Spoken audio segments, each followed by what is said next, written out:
to another episode of Level Up, where we help you build and grow your dream practice and work with the clients you love. And Level Up is all about answering your questions on how to build and grow your dream practice.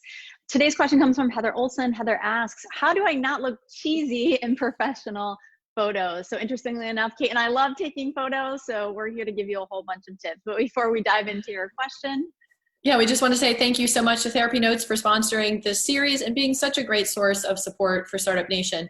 For your first 2 months free, check out therapynotes.com and use code PPS as in private practice startup. This is a great question, and it's funny because when we first took our own private practice photos, they looked so ridiculous, you guys. Both Katie and I had completely different private practices, but somehow got the memo of what it looked like to be quote unquote professional. And I remember myself, I was a really young clinician at that point, and I was trying to make myself look older and more experienced. So I wore a suit and I looked very stiff. I almost looked like an attorney, or I was in a different profession.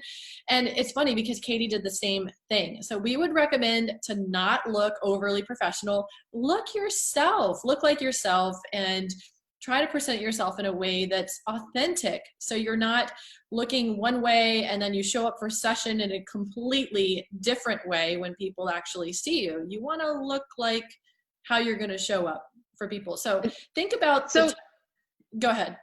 As you're talking about that, I was just pulling it up. So I'm going to screen share with you guys. Oh gosh. Show you guys the awfulness. So here's me like over a decade ago, and Kate had a very similar thing. So this is how to not look cheesy and way too professional or like a real estate agent or attorney. So I just wanted to show you guys that. Yeah, and even your body posture, because you want to pay attention to your body language, and your arms are closed off and it just looks kind of like rigid. You want to be on brand. You want to be clear on what is the essence of your brand. If you have a fun, playful vibe, show that in your pictures. Have fun, get playful with it.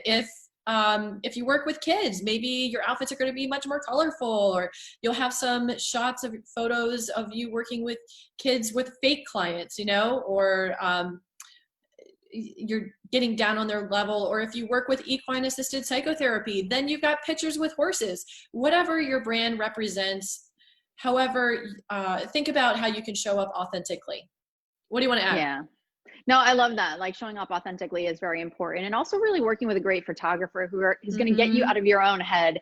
I've had the experience, and this was before Kate and I were experienced at taking photos, of just doing things to just shake things out, or doing some jumping jacks, and then just smiling authentically and just being comfortable, right? So wearing clothes that are comfortable, that really represent you. And Kate was talking and alluding a little bit to things in action. You don't want to just have the professional, whatever it is. You want to also demonstrate things that you would be doing, things that really make you stand out in your brand, because you're going to be able to utilize all those other pictures for marketing in other ways. So that's really important. So don't get too overly done. I know glamour shots really doesn't exist anymore, but none of that. Thank God. No odd or weird things that aren't part of your session. I know that people I know Kate and I've seen on Psychology Today, someone had an owl in their professional photo, but there was no connection, right? If you do equine assisted therapy or pet therapy, it would make sense.